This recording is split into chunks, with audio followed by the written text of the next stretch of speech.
నమస్తే, welcome to I news. Bharat technology రంగంలో మరో చారిత్రాత్మక ఘట్టం ఆవిష్కృతం కానుంది.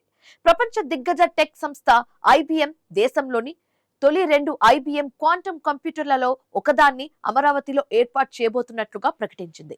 సెప్టెంబర్ 2026 నాటికి ఇది అందుబాటులోకి వచ్చే అవకాశం ఉందని IBM chairman CEO Arvind Krishna వెల్లడించారు. దీంతో అమరావతి క్వాంటం వ్యాలీగా ఎదగాలన్న లక్ష్యానికి కీలక బలం లభించినట్లుగా విశ్లేషకులు భావిస్తున్నారు. అమెరికాలో జరిగిన ఒక కార్యక్రమంలో మాట్లాడిన IBM chairman and CEO Arvind Krishna అమరావతిలో భారతదేశపు తొలి 2 ఐబిఎం క్వాంటం కంప్యూటర్లలో ఒకటి ఏర్పాటు చేయనున్నట్లు ప్రకటించారు.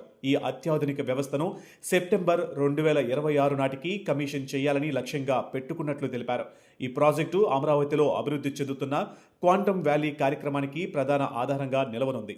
రాష్ట్ర ప్రభుత్వం, పరిశ్రమలు, విశ్వవిద్యాలయాలు, స్టార్టప్లను ఒకే వేదికపైకి తీసుకువచ్చి quantum computing, quantum communication, quantum sensing వంటి రంగాలలో ప్రపంచ స్థాయి పరిశోధనలను ప్రోత్సహించడమే ఈ ప్రాజెక్టు లక్ష్యం.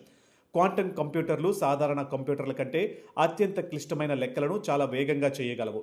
ఔషధ పరిశోధనలు, కొత్త పదార్థాల అభివృద్ధి, బ్యాంకింగ్, సైబర్ సెక్యూరిటీ, లాజిస్టిక్స్, కృత్రిమ మేధస్సు వంటి అనేక రంగాలలో ఇవి విప్లవాత్మక మార్పులు తీసుకురాగలవని ఐబిఎం పేర్కొంది.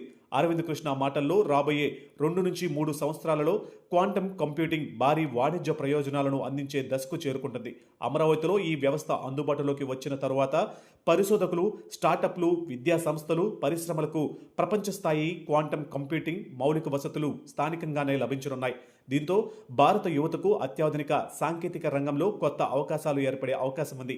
భారతదేశాన్ని క్వాంటం టెక్నాలజీ శక్తిగా తీర్చిదిద్దే దిశలో ఇది కీలక అడుగుగా నిపుణులు అభిప్రాయపడుతున్నారు. అయితే ప్రస్తుతం ప్రకటించబడింది ప్రణాళిక మరియు కమిషనింగ్ లక్ష్యం మాత్రమే. వ్యవస్థ పూర్తిగా అమల్లోకి వచ్చిన తర్వాతే దాన్ని పూర్తి సామర్థ్యం, పరిశోధనల ప్రభావం స్పష్టంగా కనిపించనుంది.